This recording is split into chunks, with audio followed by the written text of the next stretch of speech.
വിരചിതാഭയം. അവർക്ക് ഭഗവാൻ അഭയത്തെ നൽകും.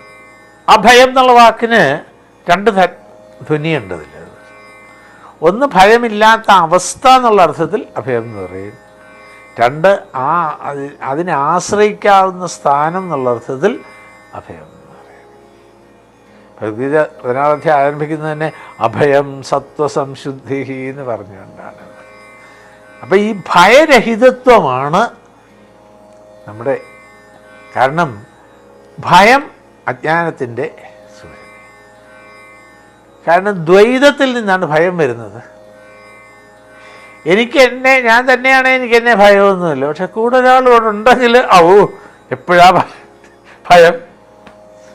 ഭയത്തിന് അടിസ്ഥാനം ദ്വൈതബോധമാണ്, ദ്വൈതബോധത്തിന് അടിസ്ഥാനം അജ്ഞാനമാണ്.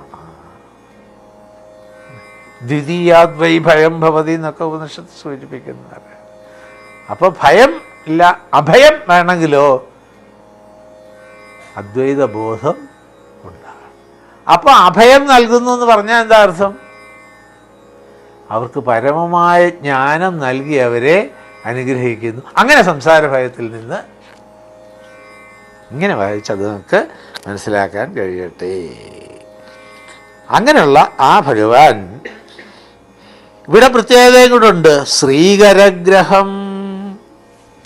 ഭഗവാൻ ശ്രീയുടെ കരം ഗ്രഹിച്ചിരിക്കുന്നു.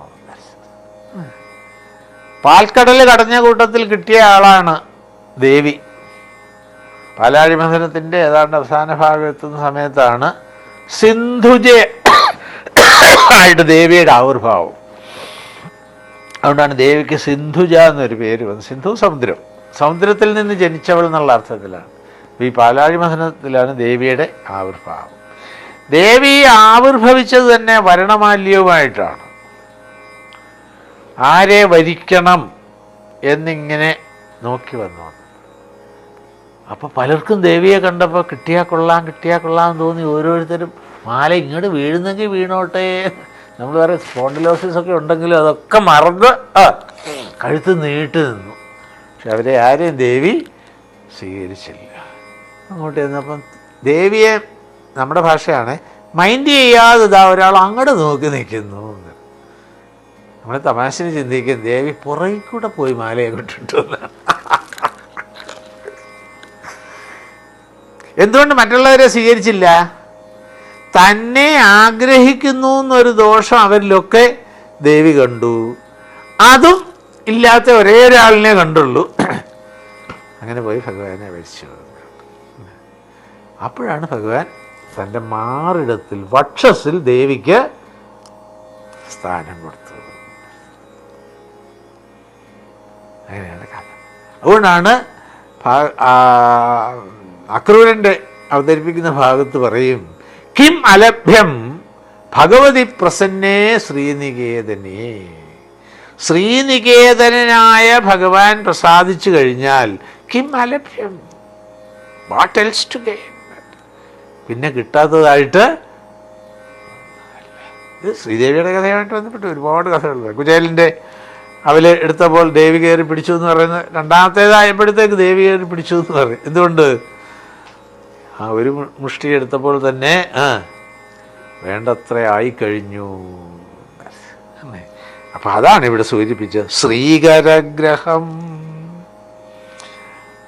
അപ്പോൾ എല്ലാം നൽകി അനുഗ്രഹിക്കുന്ന ദേവിയോടുകൂടിയ ഭഗവാൻ കരസരോരുഹം ന ശിരസി.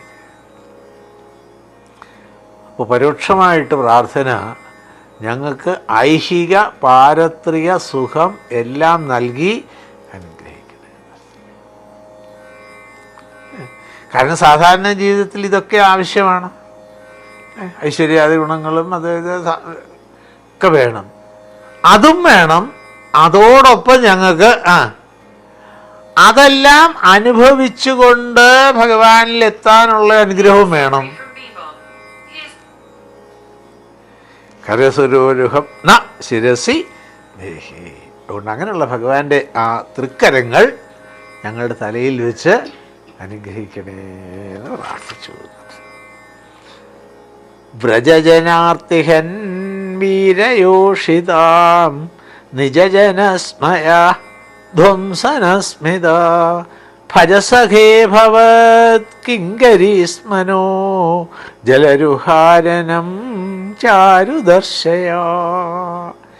ജലരുഹാനനം ദർശയാ. ജലത്തിൽ രുഹിക്കുന്നത് താമര.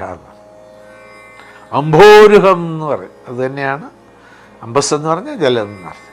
ജലത്തിൽ മുളച്ചു വരുന്നത് എന്നാണ് ചോദിച്ചത്. അപ്പം ആ ജലരുഹ ആനനം, താമരപ്പൂ പോലുള്ള ഭഗവാന്റെ മുഖം.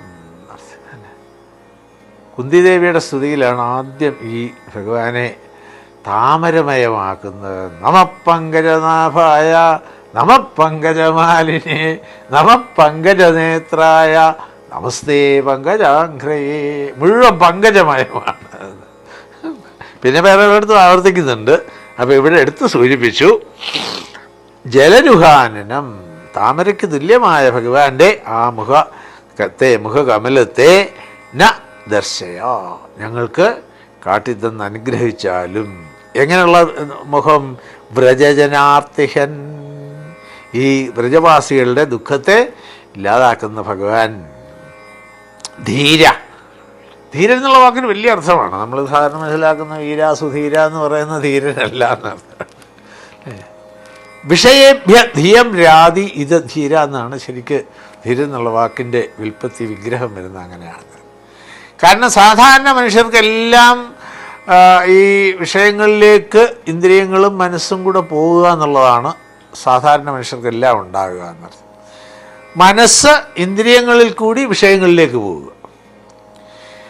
ഈ ബന്ധം ഇല്ലാത്ത സമയത്ത് വിഷയചിന്തകൾ മനസ്സിലേക്ക് വരിക. മനസ്സിലായത്? ഈ രണ്ട് ഇടപാടാണ്. വിഷയങ്ങളുമായിട്ട് ബന്ധപ്പെടുമ്പോൾ മനസ്സും ഇന്ദ്രിയങ്ങളും ചേർന്ന് വിഷയവുമായിട്ട് ബന്ധപ്പെടും. വെറുതെ ഇരിക്കുന്ന ഒരു സമയത്തോ നമ്മൾ ധ്യാനിക്കാനോ അല്ലെ അതല്ലേ ഒക്കെ ഇരിക്കുന്ന സമയത്ത് ആ ചിന്ത കയറി. അതെങ്ങനെ വരുന്നു? അത് ആ ചിന്തകൾ മനസ്സിലേക്ക് വരുന്നു. എങ്ങനെ വരുന്നു? പൂർവജന്മസ്മൃതിയിൽ നിന്ന്.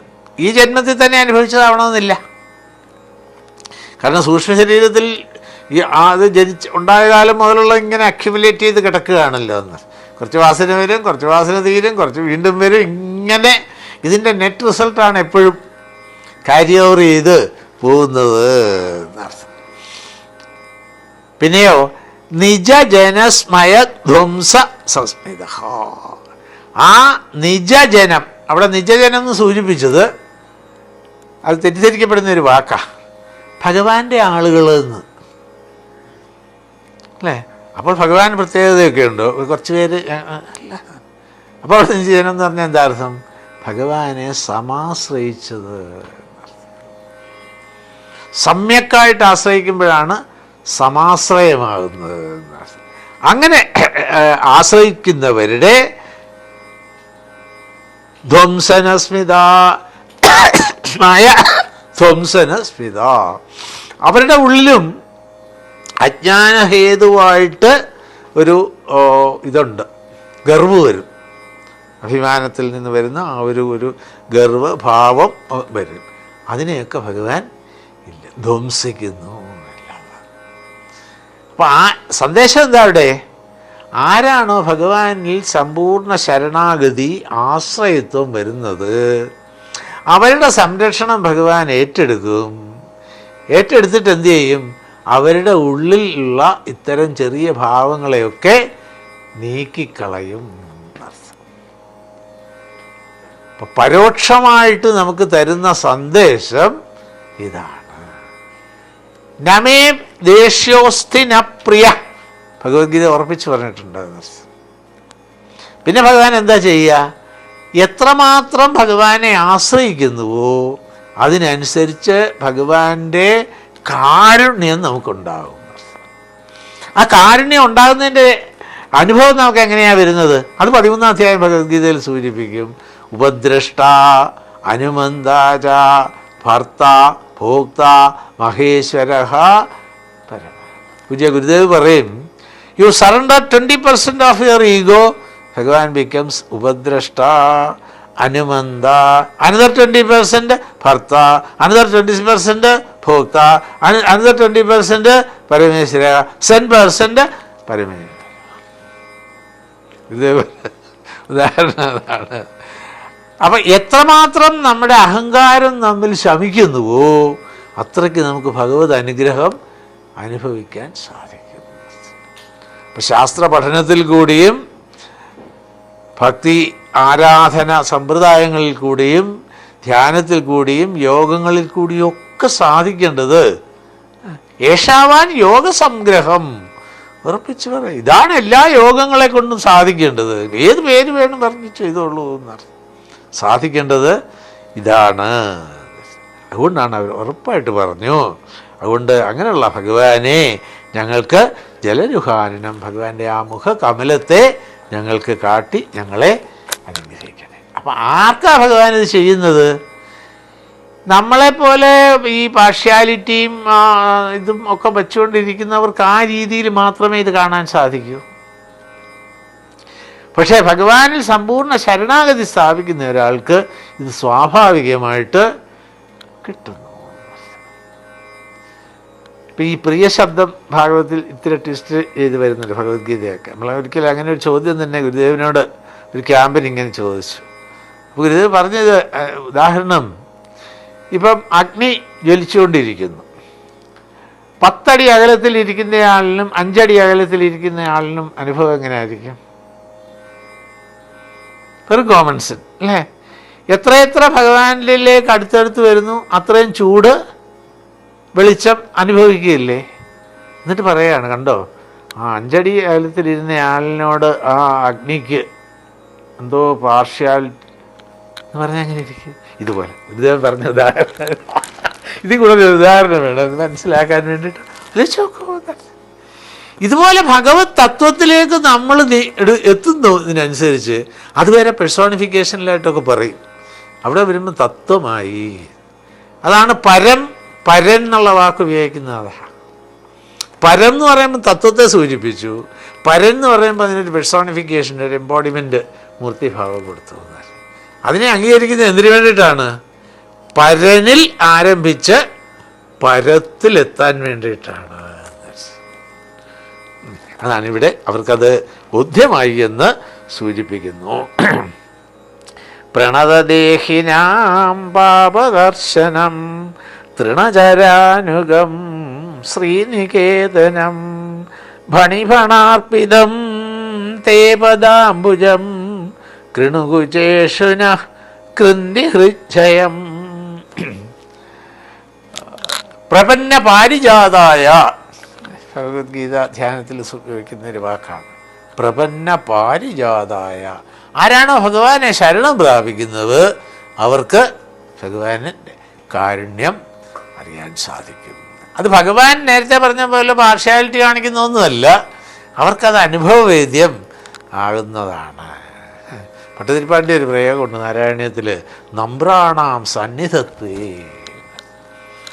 ആരാണോ ഭഗവാന്റെ മുമ്പിൽ നമസ്കരിക്കുന്നത്, ഭഗവാനെ ആശ്രയിക്കുന്നത്, ശരണാഗതി സാധിക്കുന്നത് അവർക്കിത് അനുഭവിക്കാൻ സാധിക്കും.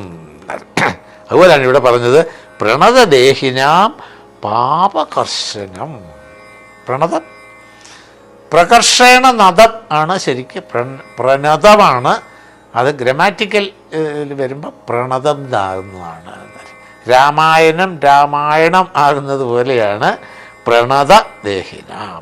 അങ്ങനെ ഭഗവാൻ ശരണാഗതി സാധിക്കുന്നവർക്ക് പാപകർശനം, അവരുടെ ഉള്ളിലെ പാപവാസനകളെ ഭഗവാൻ ഇല്ലാതെയാക്കുന്നു. എങ്ങനെ? എന്താ പാപവാസന എന്ന് പറയുന്നത്? ഈശ്വര ചിന്തയ്ക്ക്, നല്ല കാര്യങ്ങൾക്ക് സമ്മതിക്കാതെ നമ്മുടെ ഉള്ളിൽ നമ്മെ ഉപദ്രവിച്ചുകൊണ്ടിരിക്കുന്ന നമ്മുടെ നെഗറ്റീവ് ടെൻഡൻസീസ് അഥവാ മോശമായ ഭാവനകളാണ് പാപം. അല്ലാതെ കൊന്നാ പാപം തിന്നാ തീരും. കോഴിയെ കൊന്നതിൻ്റെ പാപം എപ്പോഴാണ് തീരുന്നത്? അതിനെ കറി വെച്ച് തിന്നുക. എന്താ പറച്ചിലിൻ്റെ അർത്ഥം? കൊന്നതിൻ്റെ പാപം തിന്നു തീർക്കണം എന്ന് പറഞ്ഞാൽ ചെയ്ത കർമ്മങ്ങളുടെ ഫലം അനുഭവിച്ചു തന്നെ തീരണം. അവശ്യം അനുഭോക്തവ്യം കൃതകർമ്മ ശുഭാശുഭം എന്ന ഉപനിഷത്ത് മന്ത്രത്തിൻ്റെ നാടൻ പ്രയോഗമാണ് ഇപ്പം ഈ പറഞ്ഞത്. തെറ്റല്ലേ അത്? പക്ഷെ നമ്മൾ മനസ്സിലാക്കുന്നതിൻ്റെ തെറ്റാണ്. കൊന്ന പാപം തിന്നു തീരണം, കീഴിൽ ചെയ്ത ശുഭാശുഭ കർമ്മം മേലിൽ സുഖദുഃഖത്തിന് കാരണം, സുഖമൊരു ദുഃഖം കൂടാതെ കണ്ട് ഒരു ബലമുണ്ട്. ആ ഒരൊറ്റ വാക്കാണ് മിസ്സസ് രത്നാകരനിൽ നിന്ന് രത്നാകരന് കിട്ടി നേരെ നിമിഷങ്ങൾ കൊണ്ട് വാൽമീകിയായിട്ട് മാറാൻ കഴിഞ്ഞത്. താൻ നിരന്തരം ചെയ്യുന്ന കർമ്മങ്ങൾ താൻ അനുഭവിക്കും. അതാണ് ഇവിടെ പാപം സൂചിപ്പിച്ചത്. അപ്പം നമ്മുടെ ഉള്ളിൽ ഇതിനെ തടയുന്ന, അപ്പം പാപം, അതുകൊണ്ടാണ് പാപികളെ എന്ന് പറയാൻ പാടില്ല എന്ന് പറയും. നമ്മൾ ഗുരുദേവ് പറയും നമ്മുടെ സംസ്കാരത്തിൽ പാപികളെ നിൻ്റെ കാര്യം പോക്ക് തന്നെ എന്ന് പറഞ്ഞ് പാപത്തിനെതിരാണ് ഗുരുദേവ് പറയുന്ന വാക്ക് തന്നെ. We hate the sin not the sinner. We hate the sin not the sinner. അപ്പോൾ വിരുദ്ധങ്ങളായിട്ട് നമ്മെ തടയുന്ന നെഗറ്റീവ് ടെൻഡൻസീസിനെയാണ് പാപം എന്ന് പറയുന്നത്. അപ്പോൾ ഭഗവാനെ ആശ്രയിക്കുമ്പോൾ എന്താ സംഭവിക്കുക? പാപകർശനം അതില്ലാതെയാകും. എങ്ങനെ? ടാങ്കിലെ അഴുക്ക് വെള്ളം കളഞ്ഞ് ടാങ്ക് വൃത്തിയാക്കണം, ഇറങ്ങി കഴുകാനും നിവൃത്തിയില്ല. അതിന് പിന്നെ എന്ത് ചെയ്യും? ഹോസിട്ട് പിടിക്കും. ഹോസിലിട്ട് അഴുക്ക് വെള്ളമാണ് ഒഴിക്കുന്നതെങ്കിലോ അപ്പോൾ ഹോസിൽ കൂടി നല്ല വെള്ളം ഒഴിക്കണം. അപ്പോൾ ഹോസിൽ നല്ല ഫോഴ്സിൽ ഇങ്ങനെ ഒഴിക്കുമ്പോൾ അകത്തെ അഴുക്ക് മുഴുവൻ ഇളകി വെള്ളം നിറഞ്ഞ് വന്നിട്ട് ഓവർഫ്ലോ ചെയ്ത് തുടങ്ങും ഒരു സ്റ്റേജിൽ. ഈ ഓവർഫ്ലോ ചെയ്ത് പോകുന്നത് ഏത് വെള്ളമാണ്? അഴുക്ക് വെള്ളം. ഒരു പോയിൻ്റ് എത്തുമ്പോൾ ടാങ്കിൽ മുഴുവൻ ശുദ്ധജലം. ഇതേ പ്രിൻസിപ്പിളാണ്. എളുപ്പം മനസ്സിലാക്കുക. അവിടെ ടാങ്ക് എന്ന് പറഞ്ഞാൽ നമ്മുടെ ഓരോരുത്തരുടെയും അന്ധകരണമായിട്ട് വിചാരിക്കുക. സച്ചിന്തകളുടെ പ്രവാഹം സത്സംഗത്തിൽ കൂടി ഹോസ് അടിക്കുന്നത്. Gone continuing this thing. ഒരു സ്റ്റേജിലെത്തുമ്പോൾ ഇതാണ് പാപകർശനം. അല്ല, ഭഗവാൻ വേറെ അവിടെ മാജിക് ഒന്നുമല്ല ചെയ്യുന്നത്. അതുകൊണ്ട് ആ പാപവാസനകളെയല്ല, എന്തൊക്കെയാണോ തടസ്സം നിൽക്കുന്നത് ആ തടസ്സങ്ങളെയൊക്കെ മാറ്റിത്തരും. നമ്മുടെ ഉള്ളിൽ തന്നെയാണിത്. അതുകൊണ്ടാണ് ആത്മൈവ ഹ്യാത്മനോ ബന്ധുഹു ആത്മൈവ രിവു ആത്മനഹ എന്ന് പറയാൻ കാര്യം. ബന്ധുവും ശത്രുവും ഒക്കെ എനിക്കെൻ്റെ മനസ്സ് തന്നെയാണ്. അതാണ് ഇവിടെ സൂചിപ്പിച്ചത്. അപ്പം അതിനെ മുഴുവൻ ഇല്ലാതെയാക്കും. പിന്നെ തൃണചരാനുഗം, പശുക്കളിങ്ങനെ ആ പശുക്കളെ മേച്ചുകൊണ്ട് പോകുന്നു. ശ്രീനികേതനം നേരത്തെ പറഞ്ഞു കഴിഞ്ഞു. ഭണിഭണാർപ്പിതം, ഭണി എന്ന് പറഞ്ഞാൽ പാമ്പ്, ഭണിയുടെ ഭണത്തിൽ നൃത്തം ചെയ്ത് കാളിയമർദ്ദനത്തെ സൂചിപ്പിക്കുന്നു. അങ്ങനെയുള്ള ആ പദാംബുജം, താമരപ്പൂവുള്ള ഭഗവാന്റെ ആ പാദങ്ങൾ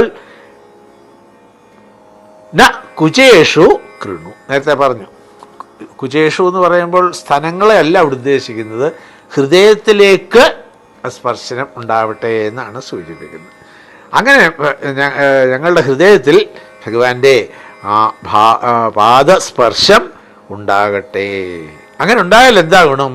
കാമനാശം, കാമനാശനൻ ഉമാവല്ലഭൻ എന്നൊക്കെ രാമായണത്തിൽ സൂചിപ്പിക്കും. അതുകൊണ്ടാണ് മഹാദേവൻ മൂന്നാം തൃക്കണ്ണ് തുറന്നു, കാമദേവൻ ഇല്ലാതായി എന്നൊക്കെ പറഞ്ഞാൽ മൂന്നാം തൃക്കണ്ണെന്ന് ഉദ്ദേശിക്കുന്നത് ജ്ഞാനദൃഷ്ടിയാണ്. ജ്ഞാനദൃഷ്ടി ഉണ്ടായിക്കഴിഞ്ഞാൽ അവിടെ പിന്നെ അജ്ഞാനജന്യമായ കാമം നിലനിൽക്കില്ല. കാരണം അപൂർണതാബോധം, നേരത്തെ പറഞ്ഞതാണ്, അപൂർണതാബോധത്തിൽ നിന്നാണ് ആഗ്രഹങ്ങളും ആഗ്രഹപ്രേരിതങ്ങളായ കർമ്മം ഒക്കെ വരുന്നത് എന്നർത്ഥം. അപ്പോൾ ശരിയായ ജ്ഞാനം കിട്ടിക്കഴിഞ്ഞാൽ പിന്നെ എവിടെയാണ്? അതാണ് അതിൻ്റെ ഒരു ഡ്രമറ്റൈസേഷനായിട്ട് സൂചിപ്പിക്കുന്നതാണ് ഞാൻ കണ്ണു തുറന്നെന്നും കാമൻ ഇല്ലാതെയായി എന്നും അനങ്കനായിട്ട് ഇങ്ങനെ കാമൻ പോയി എന്നൊക്കെ സൂചിപ്പിക്കുന്ന അതാണ് എന്നർത്ഥം. അതുകൊണ്ട് അങ്ങനെയുള്ള ഭഗവാന്റെ പാദങ്ങൾ ഞങ്ങളുടെ ഹൃദയത്തിൽ വെച്ച് കാമനാശം സംഭവിക്കട്ടെ എന്നർത്ഥം. മധുരയാ ഗിരാ വൽഗുവാക്യയാ ബുധമനോജ്ഞയാ പുഷ്കരേക്ഷണ വിധികരീരിമാ വീര്യമുഹ്യതി അധരസേധുനാപ്യായസ്വനഃ.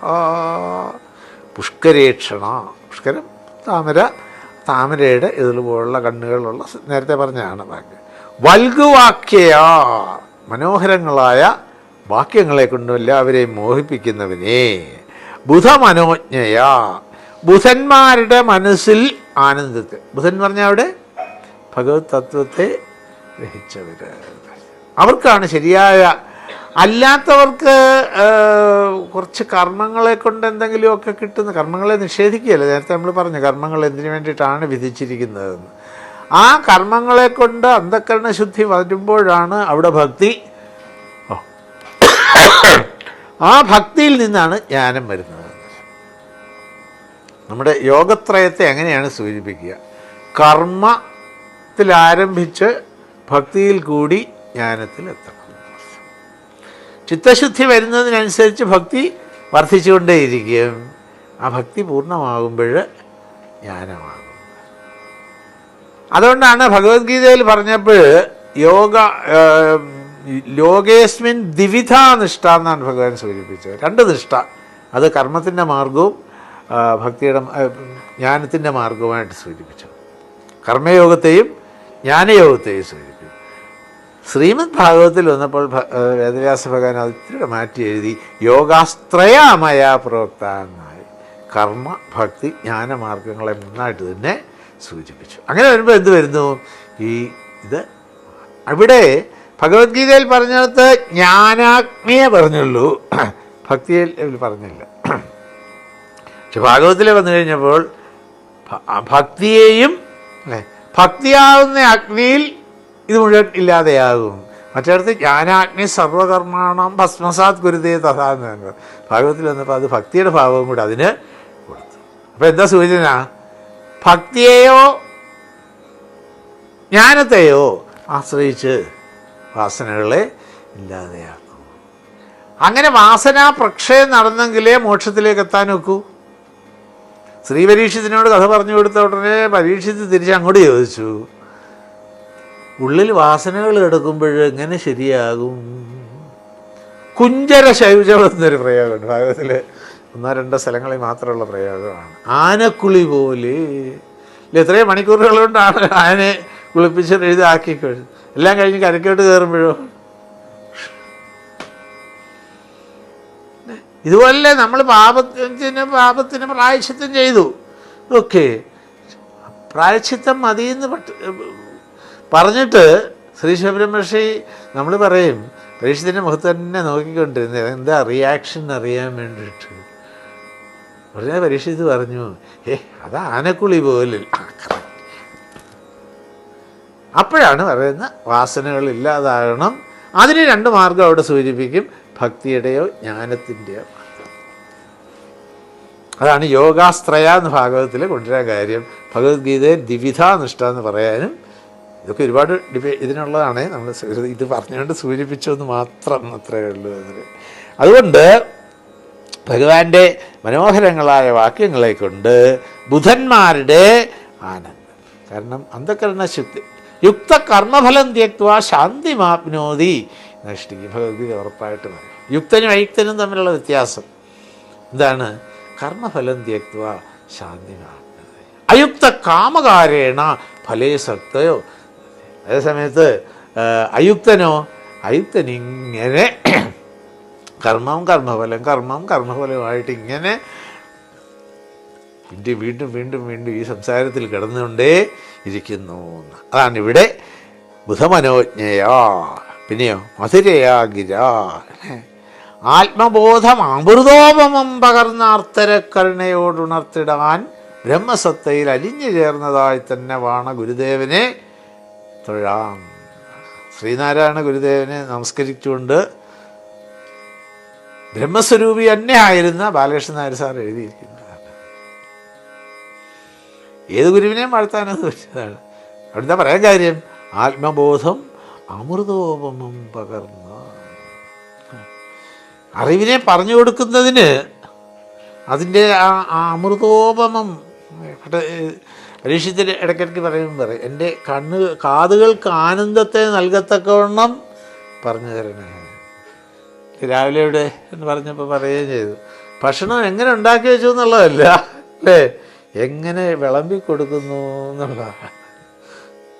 നമ്മുടെ സാഹിത്യവാരഫലം എഴുതുന്നവർ എം കൃഷ്ണൻ നായരെ ചിലർക്കെങ്കിലും ഓർമ്മയുണ്ടാകും.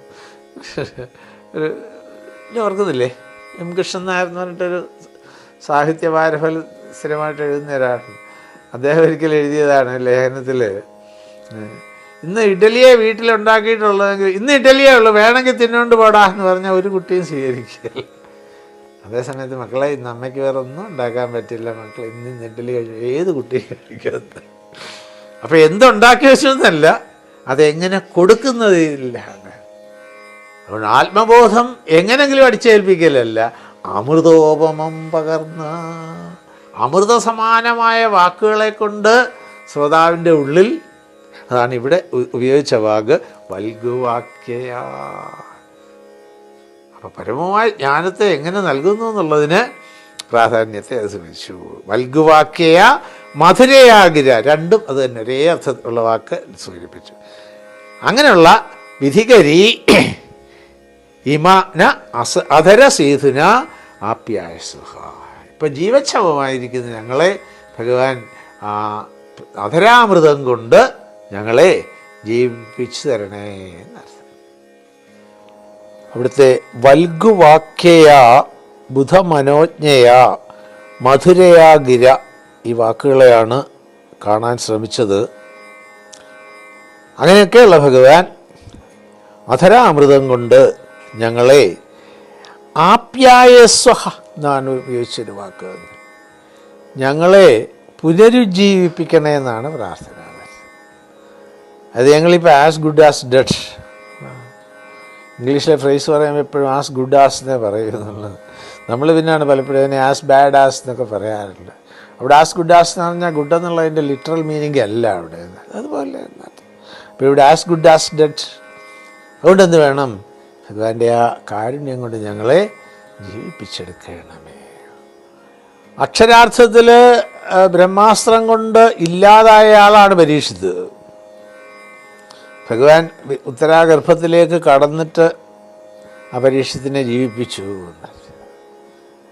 അപ്പം അത്രയും ആകാത്ത ഞങ്ങളെ ഒന്ന് ഉണർത്താൻ ഭഗവാന് വലിയ പ്രയാസമൊന്നും വരില്ലല്ലോ എന്ന ഒരു ധ്വനി അവിടെ നമുക്ക് വായിച്ചെടുക്കാൻ.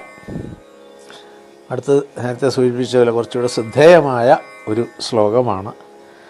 തവ കഥാമൃതം തപ്തജീവനം കവിഭിരീഡിതം കൽമഷാപഹം ശ്രവണമംഗളം ശ്രീമദാതതം ഭുവി ഗൃണന്തി തേ ഭൂരിദാ ജനാഃ.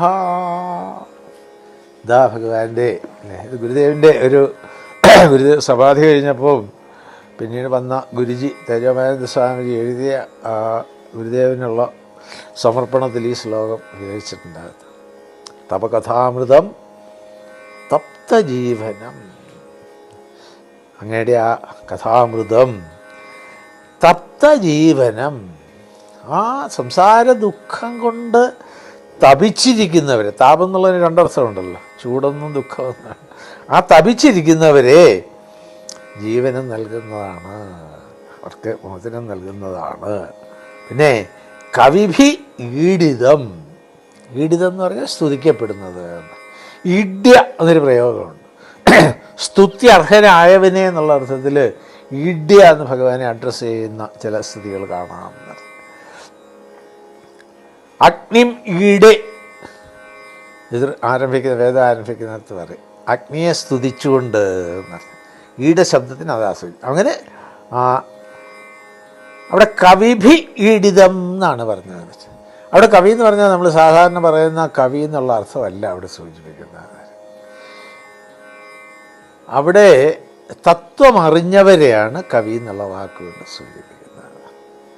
കവിഭി ഈഡിതം, തത്വമറിഞ്ഞ മഹാത്മാക്കൾ അഥവാ ബ്രഹ്മവിത്തുക്കളായവർ പോലും ഭഗവാനെ സ്തുതിക്കുന്നു എന്നർത്ഥം. കാരണം തത്വം അറിഞ്ഞിട്ട്, നേരത്തെ നമ്മൾ പലതവണ പറഞ്ഞതാണ്, തത്വം അറിഞ്ഞിട്ടുള്ള സ്തുതിക്ക് വലിയ പ്രാധാന്യമാണ്. സ്തുതികൾ പലതരത്തിലുണ്ട് എന്നർത്ഥം. അതിൽ വേദാന്തപരമായ സ്തുതികൾക്കാണ് ശാസ്ത്രത്തിൽ ഏറ്റവും കൂടുതൽ പ്രാധാന്യം കൊടുക്കുന്നത് എന്നർത്ഥം. അപ്പോൾ നമ്മുടെ ഹരിനാമകീർത്തനം തന്നെ നമുക്ക് ഏറ്റവും നല്ല മലയാളത്തിൽ ടിപ്പിക്കൽ എക്സാമ്പിൾ പറയാവുന്ന അതാണ് എന്നർത്ഥം. സംസ്കൃതത്തിലെ പറയുമ്പോൾ ആചാര്യസ്വാമികളുടെ ദക്ഷിണാമൂർത്തി സ്തോത്രം ഏറ്റവും നല്ല സ്തോത്രം എന്ന് കേൾക്കുമ്പോൾ സ്തുതിക്കാനുള്ളതെന്നാണ്. പക്ഷെ അത് മുഴുവൻ ശാസ്ത്രമാണ്. അപ്പം വേദാന്ത ശാസ്ത്രത്തെ അനുവാചകരിലേക്ക് കടത്തിവിടാൻ പറ്റിയ സ്തുതികളായിട്ടാണ് രാമകീർത്തനം തന്നെ മലയാളത്തിൽ നല്ല ഒരു എക്സാമ്പിൾ. അപ്പം അതാണ് ഇവിടെ കവിഭി ഈഡിതം, അങ്ങനെയുള്ളവർ സ്തുതിക്കുന്നു. പിന്നെയോ കൽമഷാപഹം, അത് നേരത്തെ പാപനാശനം പറഞ്ഞപ്പോൾ നമ്മൾ സൂചിപ്പിച്ചതാണ്. ഉള്ളിൽ ഏതൊക്കെയാണോ നമ്മുടെ സത്കർമ്മങ്ങൾക്ക് തടസ്സം നിൽക്കുന്നത്, ശരിയായ ഭക്തി ഉണ്ടാകാൻ തടസ്സം നിൽക്കുന്നത്, ജ്ഞാനപ്രാപ്തിക്ക് തടസ്സമായിട്ട് നിൽക്കുന്നത്, 3 തരമായിട്ട് നമ്മൾ ആധിഭൗതികമോ ആധ്യാത്മികമൊക്കെ സൂചിപ്പിക്കുകയില്ലേ, അതിലേറ്റവും തടസ്സം ഉണ്ടാക്കുന്ന ഒരു സാധനമാണ് ഈ ആധ്യാത്മികം എന്നർത്ഥം. ആധിഭൗതികവും ആധിദൈവികവും സമാധാനമുണ്ട്. ആധ്യാത്മികമാണ് പലപ്പോഴും, ആധ്യാത്മികം എന്ന് പറഞ്ഞാൽ നമ്മിൽ തന്നെ സംഭവിക്കുന്ന തകരാറുണ്ട്. ഒന്നിലേതെങ്കിലും ഒരു അസുഖം അല്ലെ വല്ലാതെ തോന്നി, അല്ലെങ്കിൽ മൂടില്ല, ഇപ്പം ശ്രദ്ധിക്കാനൊരു മൂടില്ല, എന്തെങ്കിലുമൊക്കെ പ്രതികൂലം. അതുകൊണ്ടാണ് ഏറ്റവും ആധ്യാത്മിക ദുഃഖമാണ് ഏറ്റവും വലിയ ദുഃഖം. അപ്പം അത് കന്മഷാപഹം, അത് ഇല്ലാതാക്കി തരുന്ന ഭഗവാൻ. പിന്നെയോ ശ്രവണമംഗളം, ആ കഥാമൃതത്തിൻ്റെ പ്രാധാന്യം അതാണ്. ശ്രവണ മംഗളമാണ്. ചിലതൊക്കെ നമുക്ക് കേൾക്കുമ്പോൾ തൽക്കാലത്തേക്കൊരിത്തിരി രസം തോന്നുന്നത്, അല്ലെങ്കിൽ ഇത്തിരി ഇക്കിളിപ്പെടുത്തുക, അങ്ങനെ ഒരു പ്രയോഗമില്ലേ മലയാളത്തിൽ പറയാം അല്ലേ, ഇത്തിരി ഇക്കിളിപ്പെടുത്തുന്നത്, ഇതൊക്കെ എപ്പോഴും നമ്മെ ആത്യന്തികമായ ലക്ഷ്യത്തിൽ നിന്ന് നമ്മെ തടയുന്നതാണ്. അതിനൊരു നല്ല ഉദാഹരണം ഒരാൾ പറഞ്ഞത്, ഇടത്താവളം ആസ്വദിക്കാൻ തുടങ്ങിയാൽ പരമായ ലക്ഷ്യം മറക്കും. ശബരിമലയ്ക്ക് പോകുമ്പോൾ ഇടത്താവളത്ത് നല്ല സുഖമായ ഭക്ഷണവും അയ്യപ്പന്മാർക്കെല്ലാം വേണ്ടതൊക്കെ കിട്ടുന്നു. പിന്നെ ഇവിടെ 4 ദിവസം ഇവിടെ താമസിച്ചിട്ട്, അപ്പോൾ ഒരു ചെടിയുടെ പ്രത്യേകം ശ്രദ്ധിക്കണ്ടേ, ഒരു ചെടിയുടെ ഫലത്തിലാണ് നമുക്ക് താല്പര്യമെങ്കിൽ, ലക്ഷ്യമെങ്കിൽ പൂവിനെ ആസ്വദിച്ചുകൊണ്ടിരിക്കരുത്. പൂവിനെ ആസ്വദിക്കാനെന്ന് പറഞ്ഞിട്ട് ആ പൂവ് അവിടുന്ന് പൊട്ടിക്കുകയോ ഇല്ല അതെടുത്തോ ഇല്ല അത് ഇതൊക്കെ ചെയ്തു കഴിഞ്ഞാൽ നഷ്ടപ്പെടുന്നില്ലേ. ഈ ലേഖനത്തിൽ വായിച്ച ഒരു പോയിൻ്റാണ്, അല്ലാത്തൊരു സ്ട്രൈക്കിംഗ് ആയിട്ട് തോന്നിയത്. അപ്പോൾ പരമമായ ലക്ഷ്യം ദുഃഖമോചനം, സംസാരമോചനം, ഇത് ലക്ഷ്യമാക്കുന്നവർക്ക് ഈ ഇടത്താവളത്തിലൊക്കെ കുടുങ്ങിപ്പോയാൽ പറ്റും. അതുകൊണ്ടാണ് സിദ്ധികളെ പോലും കാകവിഷ്ടം പോലെ ഉപേക്ഷിക്കൂ എന്ന് പറയുന്നത്. കൊണ്ടാണ് കാക്കക്കാഷ്ടം പോലെ അവഗണിക്കുന്നതാണ്. കാരണം സിദ്ധികളിലേക്ക് ശ്രദ്ധ പോയാൽ പരമമായ സിദ്ധി തടസ്സപ്പെടും. ഇതൊരു നല്ല ഉദാഹരണമാണ്. ഏത് ഫലത്തിലേക്ക് ശ്രദ്ധയുള്ളവർ പൂവിൻ്റെ ഭംഗി ആസ്വദിച്ച് പാഴാക്കി കളയരുത് എന്നുള്ള. അപ്പം ഇവിടെ എന്താ പ്രത്യേകത? ശ്രവണമംഗളം, കേൾക്കുമ്പോൾ തന്നെ അല്ലേ. ഭാഗവത്തിൻ്റെ പ്രാധാന്യം പറയുന്നിടത്ത് എല്ലായിടത്തും എടുത്ത് പറയുന്നത് തന്നെ യസ്യ ശ്രവണമാത്രേണ. കേൾക്കൂ കേൾക്കൂ കേട്ടുകൊണ്ടേയിരിക്കൂ എന്ന് പറയുന്നത് ശ്രവണമംഗളമാണ്. അതുകൊണ്ടാണ് പല ആചാര്യന്മാരും നമ്മെ ഇൻസ്പയർ ചെയ്യാൻ പറയുന്ന വാചകം, ഇത് സംസ്കൃതമാണ്, ഒന്നും മനസ്സിലാകുന്നില്ല എന്ന് വിചാരിക്കരുത്. കേട്ടുകൊണ്ടേയിരിക്കുമെന്ന് അറിയാം. അനുഭവമാണ്. കുറേ കേൾക്കുകയും വായിക്കുകയും ചെയ്തു കഴിയുമ്പോൾ ആശയം നമ്മുടെ ഉള്ളിൽ, നേരത്തെ പറഞ്ഞില്ലേ ഭഗവാൻ വിൽ ഹെൽപ്പ് യു ഹെൽപ്ലെസ്ലി എന്ന് പറഞ്ഞു, അതുപോലെ തന്നെ ഉള്ളിലത് സംശയമില്ലാന്ന് അർത്ഥം പറ്റും. അല്ലേ? ഗുരുദേവൻ്റെ മാഹാത്മ്യം പറയാൻ വേണ്ടിയിട്ടാണ് വീണ്ടും വീണ്ടും പറയുന്നത്. ഒരാളൊരിക്കൽ പറഞ്ഞു, സംസ്കൃതം നന്നായിട്ട് പഠിച്ചിട്ടുണ്ട് അല്ലേ, സംസ്കൃതം നന്നായിട്ട് അറിയാമല്ലേ. അപ്പോൾ നമ്മളിങ്ങനെ തൊഴുതുകൊണ്ട് അദ്ദേഹത്തിൻ്റെ കാലിൽ തൊട്ടുകൊണ്ട് പറഞ്ഞു, സംസ്കൃതം പഠിച്ചിട്ടില്ല. ഉടനെ അദ്ദേഹം പറഞ്ഞു, സംസ്കൃതം പഠിച്ചോന്ന് ചോദിച്ചില്ലല്ലോ, അറിയാമെന്ന് പറഞ്ഞല്ലോ. ഗുരുവായൂർ അമ്പലത്തിനകത്ത് നിന്നുള്ള ഒരു സംസാരമാണ്. ഒരു സംസ്കൃത അധ്യാപകൻ, ഒരു വയോധികനായ സംസ്കൃതം പഠിച്ചോന്ന് ചോദിച്ചില്ലല്ലോ, അറിയാമെന്നല്ലേ പറഞ്ഞുള്ളൂ. ഒന്നുകൂടെ കാലിൽ തൊട്ട് തൊഴുതല്ല, എന്താ പറയാൻ. ശ്രവണമംഗളം. ആ ശ്രവണത്തിൽ കൂടി ഗുരുനാഥൻ്റെ കാരുണ്യത്തിൽ കൂടി കിട്ടിയതല്ലാതെ സംസ്കൃതം പഠിച്ചിട്ടേ ഇല്ല. വിശ്വസിക്കില്ല ആരും പറഞ്ഞാൽ. ശ്രവണമംഗളം. ആ ശ്രവണം കൊണ്ട് മാത്രം വന്നു ചേരുന്ന ഭഗവാന്റെ കാരുണ്യം. അതുകൊണ്ടാണ് ഗുരുദേവൻ്റെ ഇതിൽ എഴുതി ചേർത്തത് തന്നെ ഇതുകൊണ്ടായിരിക്കും. തവകഥാമൃതം തപ്തജീവനം കവിഭിരീഡിതം കൽമഷാപഹം ശ്രവണമംഗളം. പിന്നെയോ അങ്ങനെയുള്ള ആ കഥാമൃതം ഭുവി ആദതം ഗണന്തി. ധാരാളം പേരിന്നും എത്രയോ ആയിരക്കണക്കിന് വർഷങ്ങൾക്ക് ശേഷം ഇന്നും ഇവിടെ ഇരുന്ന് നമ്മളിത് ചർച്ച ചെയ്യുന്നുവെങ്കിൽ അന്ന് ഗോപികമാരെ കൊണ്ട് വേദവ്യാസ ഭഗവാൻ പാടിച്ചത് ശ്രദ്ധിക്കൂ. തവ കഥാമൃതം കവിഭിരീഡിതം. ഇങ്ങനെ എത്രയോ ആയിരക്കണക്കിന് ജനങ്ങൾ അത് പഠിക്കുന്നു, ആസ്വദിക്കുന്നു, പങ്കുവയ്ക്കുന്നു. അല്ലേ? അതെത്രയോ ഭംഗിയായിട്ട് ഭക്തിയോടുകൂടി. ഭാഗവതത്തിൻ്റെ പറയുമ്പോൾ എപ്പോഴും പാണ്ഡിത്യമല്ല സൂചിപ്പിക്കാറുള്ളത്, ഭക്തിയാ ഭാഗവതം വദേത. പാണ്ഡിത്യമൊന്നും അവിടെ മനസ്സിലല്ല. ഭക്തിയുണ്ടോ? കാരണം ഭക്തി ദേവിയുമായിട്ട് ബന്ധപ്പെട്ടാണ് ഭാഗവത മാഹാത്മ്യം പോലും ഭക്തിദേവിക്ക് ശ്രീനാരദൻ വാക്ക് കൊടുത്തിട്ട് പോവുകയാണ്, മക്കളായ ജ്ഞാനവിജ്ഞാനങ്ങളെ ജ്ഞാനവൈരാഗ്യങ്ങളെ ഞാൻ ഉണർത്തിത്തരാം. അവിടുന്ന് ശ്രമിച്ചു. ഭഗവത്ഗീതയും ഉപനിഷത്തുകളും ഒക്കെ പ്രയോഗിച്ചു നോക്കി, ഒന്നും കണ്ടില്ല. ആവൂ, ഇനി എന്താ വഴിയെന്ന് അന്വേഷിച്ച് ചെന്നപ്പോഴാണ് അശരീരി കിട്ടി. സത്കർമ്മം ചെയ്യണം. ആ സത്കർമ്മം എന്താണെന്ന് അറിവുള്ളവർ പറഞ്ഞു തരും. ആവൂ, വീണ്ടും അങ്ങനെ അന്വേഷിച്ച് അന്നാണ് അന്വേഷിപ്പിൻ കണ്ടെത്തും എന്ന് ഉറപ്പിച്ച് പറഞ്ഞതല്ല, പിന്നൊന്നുമല്ല. അങ്ങനെ അന്വേഷിച്ച് ചെന്ന് ബദ്രീനാഥത്തിൽ, വിശാലപരിയായ ബദ്രീനാഥത്തിൽ എത്തിയപ്പോഴാണ് കുമാരന്മാരുമായിട്ട് കാണുന്നതും. എന്തേ ദുഃഖം നാരദരെ എന്ന് ചോദിച്ചു. ഇതാണ് ദുഃഖം, വേറൊന്നുമല്ല, അത്രേ ഉള്ളൂ. അത് ഭാഗവത സപ്താഹമായിട്ട്. ഭാഗവതം സപ്താഹമായിട്ട് ചെയ്യുകയാണോ? ഓ, അത് മതി. നാരദർക്ക് ആദ്യം വിശ്വാസം വന്നില്ല എന്നർത്ഥം. ഉപനിഷത്തും ഭഗവത്ഗീതയും പരാജയപ്പെട്ടെടുത്ത് നമ്മൾ പറയും തലയൊക്കെ ഒന്ന് ചൊറിഞ്ഞിട്ട് ഉപനിഷത്തിൻ്റെയും എല്ലാം സാരം കടഞ്ഞെടുത്തിട്ട് അതിൽ നിന്ന് മുളച്ചു വന്നതാണ് ശ്രീമദ് ഭാഗവതം. അതാണ് ഭാഗവതത്തിൻ്റെ പ്രത്യേകത. അത്ര ഉറപ്പിച്ച് കുമാരന്മാർ പറഞ്ഞു കഴിഞ്ഞപ്പോഴാണ് നാരദന് ഏതാണ്ട് ബോധ്യം വന്നതും നേരെ പോയിട്ട് ഭാഗവതം സപ്താഹത്തിൻ്റെ പ്രൊക്ലമേഷൻ എന്ന് പറയുന്നത് ഉദ്ഘോഷിച്ചു. അത് ഹരിദ്വാറിലാണ് നടന്നത്, ഇത് വൃന്ദാവനത്തിലാണ് നടന്നത്. പക്ഷെ അവിടെ ഭാഗവത സപ്താഹം ഉറപ്പിച്ചതോടുകൂടി ശ്രീകൃഷ്ണ ഗോവിന്ദ ഹരേ മുരാരേ നാഥ എന്ന് പറഞ്ഞുകൊണ്ട് ഭക്തിദേവിയും അവിടെ ഉറങ്ങിക്കിടന്ന ജ്ഞാനവൈരാഗ്യങ്ങളാകുന്ന കുട്ടികൾ ഉൾപ്പെടെ വന്ന് ആനന്ദതടത്തിലേക്ക് വന്ന് പ്രവേശിച്ചു എന്നാണ് കഥ. അപ്പോൾ ഭാഗവതത്തിൻ്റെ ആ കഥാമൃതം എത്ര ഇന്നും ജനങ്ങൾ.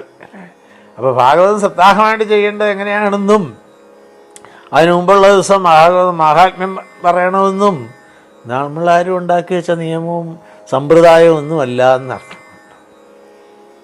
ആയിരക്കണക്കിന് വർഷങ്ങൾക്ക് മുമ്പ് കുമാരന്മാരും സനത് കുമാരാദികളും അവരും ശ്രീനാരദനും കൂടെ വെച്ചതാണ്.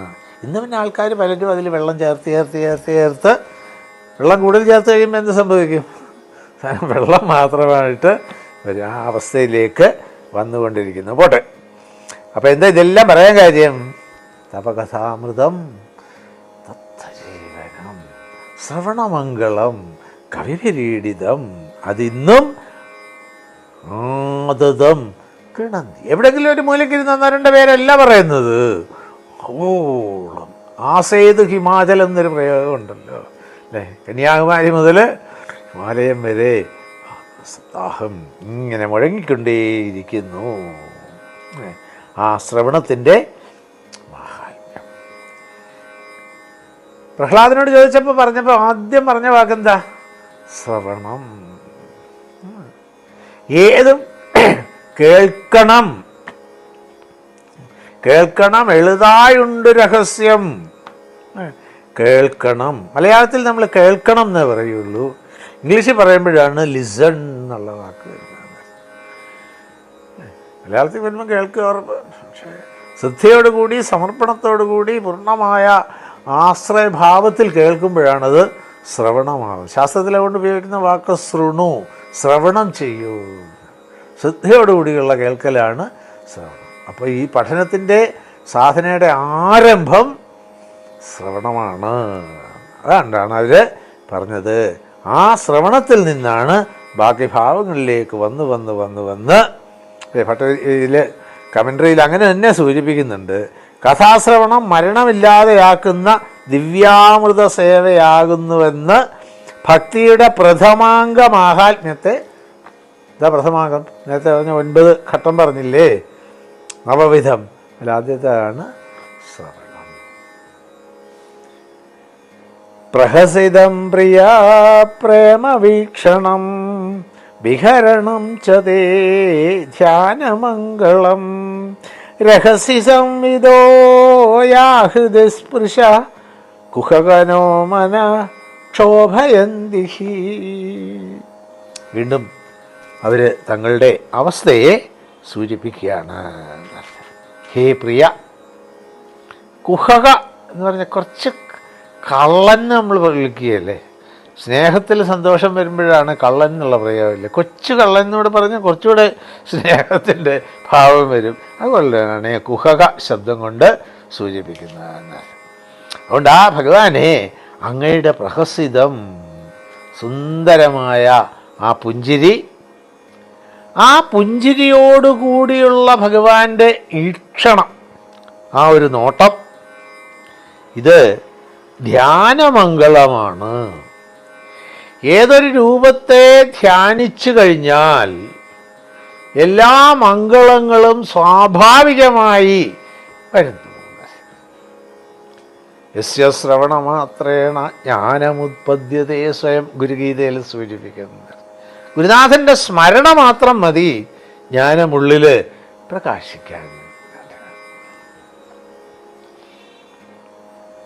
പിന്നെ ഹൃദിസ്പൃശം, ഭഗവാന്റെ ആ നോട്ടം, വാക്കുകൾ ധ്യാനമംഗളം എന്ന് സൂചിപ്പിച്ചു. പിന്നീട് പറയുന്നു ഹൃദിസ്പൃശമാണ്, ഹൃദയത്തെ സ്പർശിക്കുന്നത്. നേരത്തെ നമ്മൾ പറഞ്ഞില്ലേ, ഹൃദയത്തിൻ്റെ ഭാഷയിലാണ്. ശ്രീമദ് ഭാഗവതം ആദ്യമായിട്ട് ഉപദേശിച്ച് കിട്ടിയ ബ്രഹ്മദേവന് ഹൃദയത്തിൻ്റെ ഭാഷയിലാണ് ഇത് കിട്ടിയതെന്ന് പറയും. ഹൃദ ആദികവയേ എന്ന് ശ്രീമദ് ഭാഗവതത്തിലെ 1-ാമത്തെ മന്ത്രത്തിൽ തന്നെ സൂചിപ്പിക്കുന്നത്. ജന്മാദ്യസ്യോന്യയാതിതരതച്ഛ അർത്ഥേഷു അഭിജ്ഞസ്വരാട് തേനേ ബ്രഹ്മഹൃദായ ആദികവയേ. ഹൃദയത്തിൻ്റെ ഭാഷയാണ് അവിടെ മുഴുവൻ. ഭഗവാൻ ദക്ഷിണാമൂർത്തി എങ്ങനെയാണ് കമ്മ്യൂണിക്കേഷൻ മുഴുവൻ? ഗുരോസ്തു മൗനം വ്യാഖ്യാനം ശിഷ്യാസ്തു ഛിന്ന സംശയ.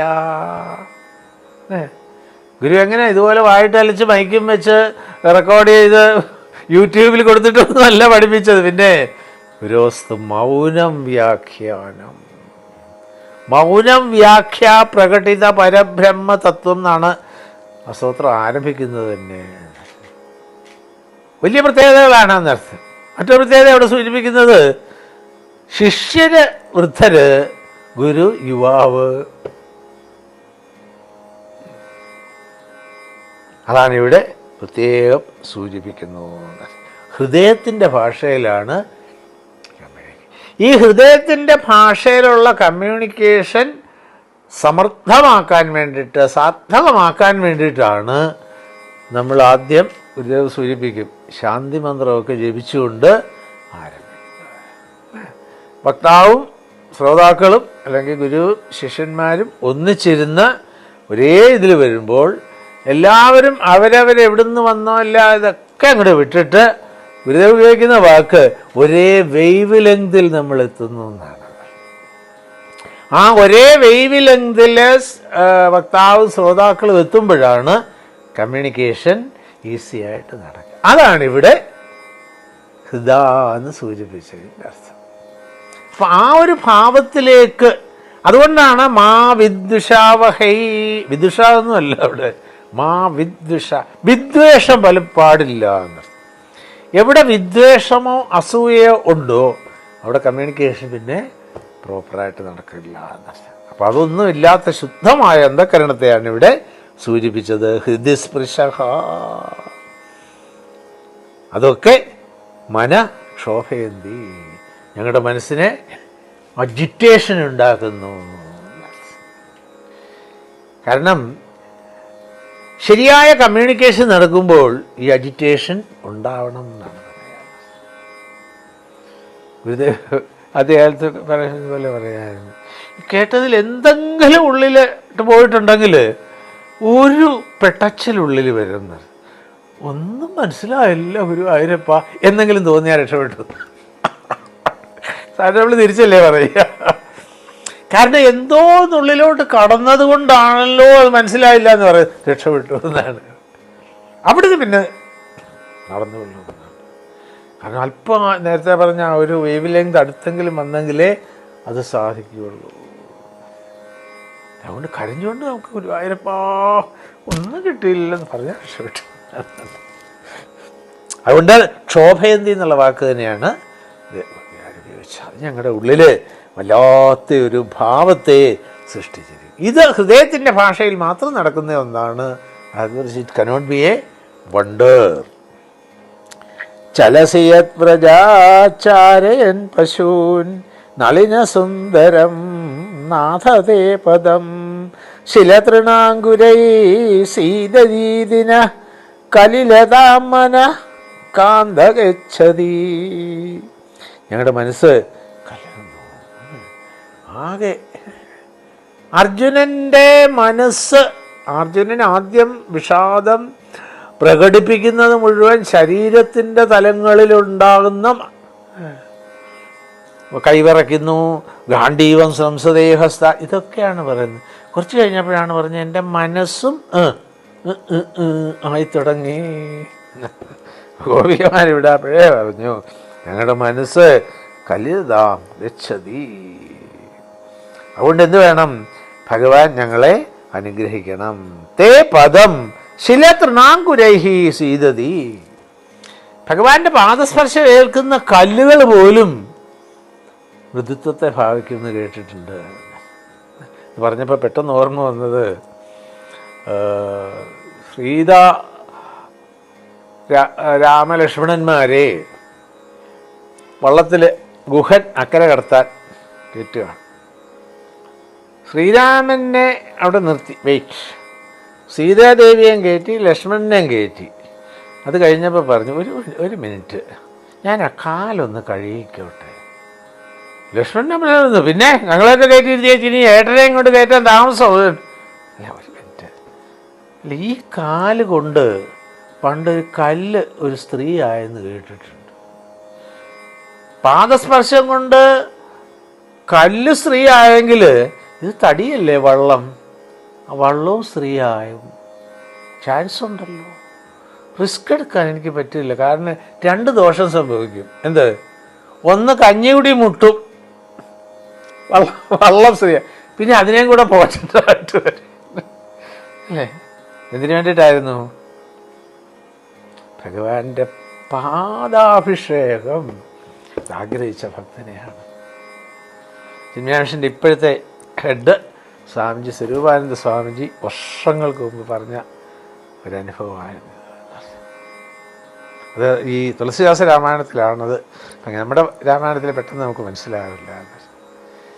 എന്നിട്ട് അങ്ങോട്ട് ഭഗവാൻ അങ്ങോട്ട് ഇരുന്ന് കൊടുക്കുന്നു. കേവട്ടെന്നാണ് അതിൻ്റെ അടുത്ത് പറയുന്നത്. ഇങ്ങനെ അഭിഷേകം ഇങ്ങനെ നടക്കുന്നു. എന്നിട്ട് ഈ അഭിഷേക തീർത്ഥം പ്രത്യേക തരത്തിലുള്ള മരപ്പാത്രത്തിലാണ് സൂക്ഷിച്ചു വെക്കുന്നതെന്നർത്ഥം. അങ്ങനെയൊക്കെ അതിനകത്ത് പറഞ്ഞിരിക്കുന്നുണ്ട്. ആ പാത്രങ്ങളുടെ പ്രത്യേകത വളരെ കാലം ഇതെങ്ങനെ അബ്സോർവ് ചെയ്തിരിക്കും. കുറച്ചായിട്ട് സ്ലോ റിലീസ് എന്നൊക്കെ പറഞ്ഞപ്പോൾ ചില മരുന്നൊക്കെ വരില്ല. SR slow release. ഇതുപോലെ സ്ലോ റിലീസ് പാത്രത്തിലാണ് ഈ തീർത്ഥം സ്റ്റോക്ക് ചെയ്ത് വെച്ചിരുന്നത്. എത്ര സുന്ദരമായ ഭാവം. അപ്പോൾ ഭക്തനും ഭഗവാനും ചേർന്ന് ഒന്നാകുന്ന അതിസുന്ദര ഭാവനയിൽ നമ്മൾ കാണണം. ശ്രീരാമചന്ദ്രൻ ഇങ്ങനെ ആ നിർവൃതിയോടുകൂടി ഇരുന്ന് കൊടുക്കുന്നതും ആ ഗുഹൻ ഭഗവാന്റെ പാദസേവ ചെയ്തു. ആ ഭാവമാണ് ഇവിടെ ഗോപികമാർക്ക് ഉണ്ടായത്. അതാണ് അവർ പറഞ്ഞത്. ഭഗവാന്റെ നളിന സുന്ദരം തേ പദം ശിലതൃണാങ്കുരൈഹി സീത്. മരക്കുറ്റികളും കല്ലും ഒക്കെ പോലും ഭഗവാന്റെ പാദസ്പർശം കൊണ്ട് രവിക്കും എന്ന് പറഞ്ഞ് കേട്ടിട്ടുണ്ട്. ഞങ്ങളുടെ മനസ്സാണെങ്കിലോ ഇപ്പം വല്ലാത്ത ഒരു അവസ്ഥയിലാണ്. അതുകൊണ്ട് ഭഗവാന്റെ പാദസ്പർശം ഞങ്ങളുടെ ഉള്ളിലുണ്ടായിട്ട് ഞങ്ങളുടെ മനസ്സിനെ ആശ്വസിപ്പിക്കണമേ എന്ന് പ്രാർത്ഥിക്കുന്നു. ദിനപരീക്ഷയേ നീലകുന്തളൈഹി വനരുഹാനനം ബിഭ്രദാവൃതം ഖനരജസ്വലം ദർശയൻ മുഹുർ മനസ്സിന സ്മരം വീരയച്ഛസി. ഭഗവാന്റെ കാട്ടിലേക്ക് പോകുന്നതും തിരിച്ചു വരുന്നതുമായുള്ള രംഗങ്ങളെ അവർ അനുസ്മരിക്കുകയാണ്. തിരിച്ച് വരുന്ന അസ്തമയം അടുക്കുമ്പോൾ അവിടുന്ന് വരുമല്ലോ, അതാണ് ദിനപരീക്ഷയെ എന്ന് സൂചിപ്പിക്കും. രാവിലെ പോവും, വൈകിട്ട് തിരിച്ചു വരും. ആ സമയത്തോ നീലകുന്തളൈഹി ആവൃതം ഖനരജസ്വലം. ഇടയ്ക്കിടയ്ക്ക് ഈ ചീപ്പെടുത്ത് ഇങ്ങനെ തല ചെയ്യലൊന്നും പതിവില്ല. അതുകൊണ്ട് ഈ കാട്ടില് രജസ്വലം പൊടിയൊക്കെ ഇങ്ങനെ പറഞ്ഞിട്ട് ഈ ഭഗവാന്റെ ആ നീലകുന്തളത്തിൽ ഇങ്ങനെ പൊടി പങ്ങിയിരിക്കുന്നു. അത് വേറെ ചിലടത്ത് സൂചിപ്പിക്കുന്നുണ്ട് എന്നർത്ഥം. അതിൻ്റെ ആ ഒരു ഭംഗി. പിന്നെയോ വനരുഹാനനം, ആ താമര പോലുള്ള മുഖത്ത് അത് സ്മരിക്കും തോറും ഞങ്ങളുടെ ഉള്ളിൽ, അതാണ് സ്മര ശബ്ദത്തെ ഒരു പ്രത്യേക രീതിയിൽ, സ്മര ശബ്ദത്തിന് മന്മഥൻ കാമദേവൻ ഒരർത്ഥമുണ്ട്. സ്മരുന്ന സാധാരണ പറയുന്നത് സ്മരിക്കുന്നതെന്നുള്ള ഒരർത്ഥവും വരും അവിടെ. പറഞ്ഞാൽ ആ കാമ ഭാവം ഞങ്ങളുടെ ഉള്ളിൽ മന്മഥ താപം എന്നാണ് അതിന് സാധാരണ ഉപയോഗിക്കുക. ആ മന്മഥ താപം ഞങ്ങളെ അലട്ടുന്നുണ്ട്. ആ മുഖം ചിന്തിക്കും തോറും ഞങ്ങളുടെ ഉള്ളിൽ ആ ഭാവം. അതാണ് ഭഗവാൻ ഗീതയിൽ അർജുനനോട് പറഞ്ഞത്, ഏ യഥാമാം പ്രപദ്യന്തേ താം തഥൈവ ഭജാമി. ഏത് രീതിയിലാണോ ഒരു ഭക്തൻ എന്നെ സമീപിക്കുന്നത് അവർക്കതിനനുസരിച്ചുള്ള ആഗ്രഹം. ഇത് കംസവധത്തിന് വേണ്ടിയിട്ട് ഭഗവാൻ ആ രംഗത്തിലോട്ട് കയറുന്നിടത്ത് മല്ലാന മനുഷ്യൻ പറഞ്ഞ ഗംഭീരമായ ശ്ലോകമുണ്ട്. ഒരേ കൃഷ്ണനെ ഓരോരുത്തരെങ്ങനെ കാണുന്നു എന്നുള്ള ഗംഭീരമായ ശ്ലോകമാണത്. ഓരോരുത്തർക്ക് യോഗികൾക്ക് ആ പരമമായ ചൈതന്യം അങ്ങനത്തെ പ്രകടമാകുന്നതായിട്ട് അവർക്ക് തോന്നി. അമ്മമാർ കണ്ടപ്പോൾ അവർക്ക് ലാളിക്കാനുള്ള ആ ഒരു ഭാവത്തിൽ ഇങ്ങനെ പല ഇതിലാണ് മല്ലാന മനുഷ്യൻ എന്ന് പറഞ്ഞ് തുടങ്ങുന്ന ഒരു ഭാഗം. ഗംഭീരമായ ശ്ലോകം. അപ്പം ഏത് ഭാവത്തിലാണോ ഇത് കാണുന്നത് അതിനനുസരിച്ചുള്ള ഇത് അവർക്ക് കിട്ടും. ഞങ്ങൾക്കിപ്പോൾ ഈ ഒരു ഭാവം വന്നതുകൊണ്ട് ഞങ്ങളുടെ ഉള്ളിൽ മന്മഥ താപം വർദ്ധിച്ചുകൊണ്ടേയിരിക്കുന്നു. അതുകൊണ്ട് എന്ത് വേണം?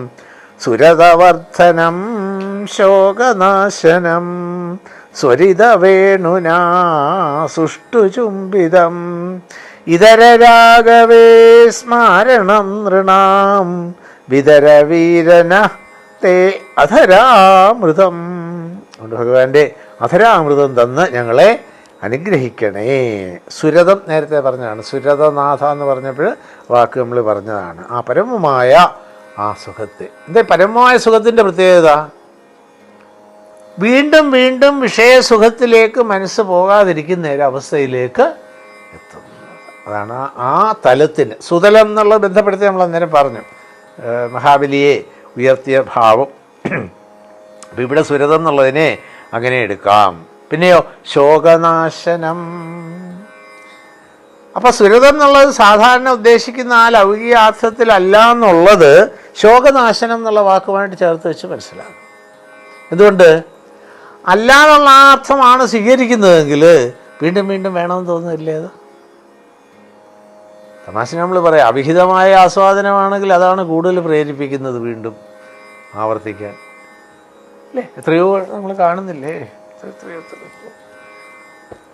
കലികാല ദോഷങ്ങൾ പറയുന്നിടത്ത് പറയാത്തത് പോലും ഇപ്പം നമ്മൾ നമ്മുടെ ചുറ്റിലും കണ്ടുകൊണ്ടിരിക്കുക. അതിൻ്റെ ഒരു പടി മുമ്പോട്ട് പോയി എന്ന് നമുക്ക് തോന്നും. അതുപോലെയാണ് കന്യാവിക്രയണം എന്നൊരു പ്രയോഗമുണ്ട്. പറഞ്ഞപ്പോൾ അങ്ങ് ഇതായിട്ട് പറഞ്ഞു പോകുന്നതാണ്. കന്യകളെ വിൽക്കും എന്നാണ് പറഞ്ഞിരിക്കുന്നത്. ഇപ്പം അതിൻ്റെ അപ്പുറത്തേക്കൊക്കെ കടന്നിട്ടില്ലേ? എത്രയോ സംഭവങ്ങൾ കാണുന്നു നമ്മൾ, അല്ലേ? അപ്പം ഇതിന് മുഴുവൻ കാരണം ഈ ഭാവം വരുന്നത്. അപ്പം പറഞ്ഞത് സുരതം എന്നുള്ളതിൻ്റെ സാമാന്യമായ അർത്ഥമല്ല ഇവിടെ പരമമായ. അതുകൊണ്ടാണ് ശോകനാശനം സൂചിപ്പിച്ചത്. പിന്നെയോ സ്വരിത വേണുന സുഷ്ടു ചുംബിതം. ഭഗവാൻ ആ വേണുവിനെ ഇങ്ങനെ ചുംബിക്കുന്നതായിട്ട് ഭാവന ചെയ്യുന്നു. അത് ചേർത്ത് വെച്ചാണല്ലോ. അതോ എന്താ വരിക? ഇതര രാഗവിസ്മാരണം. ആ ഇതര രാഗം, സാധാരണ രാഗമൊന്നും അല്ലാത്ത ഒരു രാഗത്തെയൊക്കെയാണ് ഭഗവാൻ അവിടെ പ്രയോഗിക്കുന്നത്. എന്തുകൊണ്ട്? ഈ അക്ഷരങ്ങളുടെ വാക്കുകളുടെ തിരിച്ചു മറിച്ചുള്ള പ്രയോഗത്തിൽ പറയാം, ഈ രാഗവിസ്താരം രാഗദ്വേഷാദികളെ ഇല്ലാതെയാക്കുന്നതാണ്. രാഗം എന്നുള്ളതിൻ്റെ ഈ പണ്ണിങ് എന്ന് പറയും, ഇംഗ്ലീഷിലൊരു വാക്ക് ഉപയോഗിക്കുന്നത്. ഡബിൾ മീനിങ്ങിൽ പ്രയോഗിക്കുന്നതിന് ഇംഗ്ലീഷ് പറയുന്നൊരു വാക്കാണ് പണ്ണിങ് ഓഫ് വേർഡ്സ്. അതാണ് ഇവിടെ സൂചിപ്പിക്കുന്നത്. അപ്പോൾ ഭഗവാന്റെ ഈ രാഗവിസ്താരം രാഗദ്വേഷാദികളെ ഇല്ലാതെയാക്കും. മറിച്ചാണെങ്കിലോ രാഗദ്വേഷാദികളെ വർദ്ധിപ്പിക്കും. കാരണം ഏറ്റവും വലിയ ശത്രുക്കളാണ് കാമരാഗദ്വേഷങ്ങൾ. അതുകൊണ്ടാണ് പ്രഹ്ലാദൻ്റെ സ്തുതിയിൽ പ്രാർത്ഥിക്കും, കാമരാഗദ്വേഷ മത്സരാദ്യങ്ങളാൽ ആമയം കൂടാതിരിക്ക വേണം. ജഹി ശത്രു മഹാബാഹോ കാമരൂപം ദുരാസതം. ഇത്രയോ സ്ഥലങ്ങളിൽ കാണാം. അപ്പോൾ ഏതൊരു ഭഗവാന്റെ ദർശനമാണോ വീണ്ടും ലൗകിക സുഖങ്ങളിലേക്ക് പ്രേരിപ്പിക്കാത്തത്, ആ സുഖം ഞങ്ങൾക്ക് ഉണ്ടാകട്ടെ.